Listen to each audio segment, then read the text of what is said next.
My name is Sakshi and I will be talking about the SPDC sources experiment. One of the means to generate correlated photon pairs is spontaneous parametric down conversion, or SPDC for short.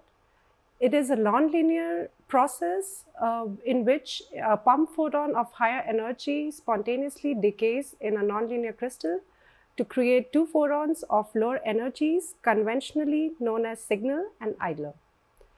In this nonlinear interaction process, energy and momentum of the propagating waves are conserved. This ensures that the propagating modes are phase matched. That is, propagate with the same phase such that the photon energy can be transferred from the pump wave to the signal and idler waves. Bifringent materials like lithium niobate or potassium titanium phosphate may be used to ensure phase matching conditions are satisfied. Additionally, periodic polling of these crystals may ensure that we get rid of the phase mismatch. Time energy entanglement, or entanglement in the arrival time of the pairs, is intrinsically present in the SPDC process. Ideally, every signal and idler pair should contribute to a coincidence. But unfortunately, we do not live in a perfect world, and photon loss can lower the number of detected coincidences and therefore lower the efficiency of the source to generate entangled pairs, known as the heralding efficiency of the SPDC source. Coming to the experimental setup, the major components of our experiment is as follows.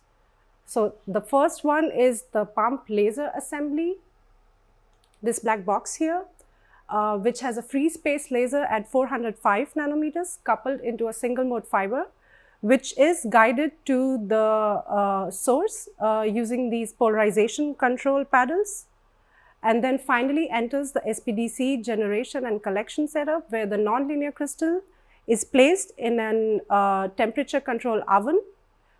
SPDC photons are coupled into single mode fibers and guided towards the silicon based single photon detectors. The timing acquisition and correlation is done using time tagger with the coincidence electronics.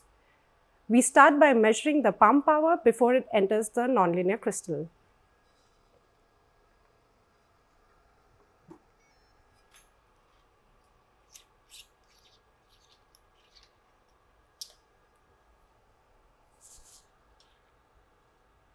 So it is around 2.4 milliwatts at 405 nanometers. Measurements of the source can be made by recording the arrival time of each photon using a time tagging device, which is here. From this data, we extract the rate of single events, that is clicks for signal and idler, as can be seen on this software. So here we have around 1.5 million and 166,000 single counts per second at Alice and Bob respectively. Coincidence counts can be identified by first computing the temporal cross-correlation function of the photon arrival times between the two detectors and then integrating the cross-correlation function with a specified coincidence time window, which can also be done by this software in our case. So here is the histogram. Here we can see the time delay histogram between two single photon detectors connected to channel 1 and channel 2 of the time tagging device. And we choose a coincidence window of 1 nanosecond and get coincident count rates of around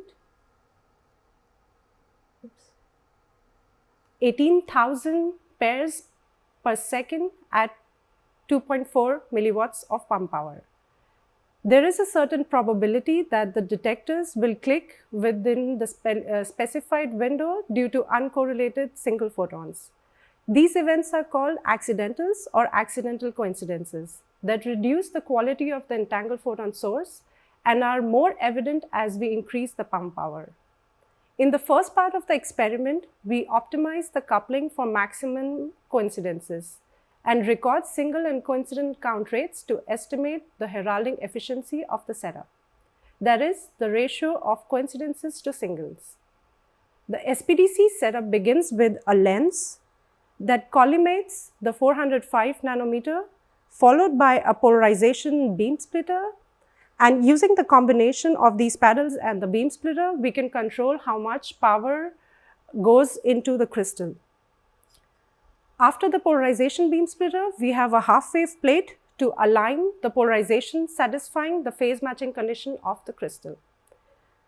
And further, we have a lens to collimate the pump beam into the center of the crystal. The 2 millimeter long crystal sits in a temperature control oven, and the emission from the crystal is collimated using another lens, and signal and idler photons are further separated using a 50-50 beam splitter, going into 2 different directions and being coupled into single mode fibers. Also, we are using some filters to spectrally filter and remove the remaining pump beam at 405 nanometers.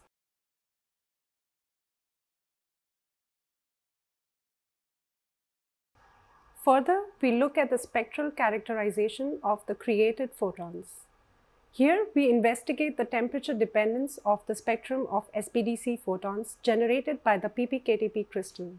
So, the temperature of the crystal is around 35 degrees, and we can look at the spectrum where we see that the signal photon is centered around 720 nanometers, and the idler photon is centered around 920 nanometers. Now, we record the spectrum at the current temperature.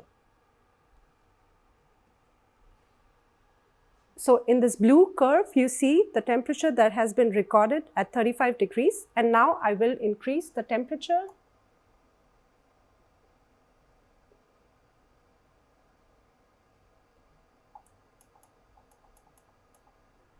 So, the temperature has been set to 40 degrees Celsius, and as we see that the temperature of the oven increases, the signal and idler wavelength will move away from the degenerate point at 810 nanometers.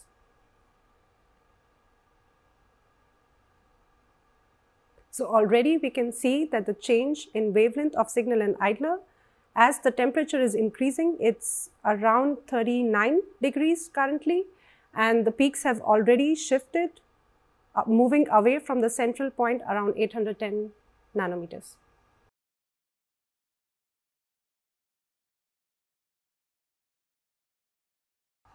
At 45 degrees, we have already moved away, and the signal photon is around 710 nanometers, and the idler photon is centered around 940 nanometers now.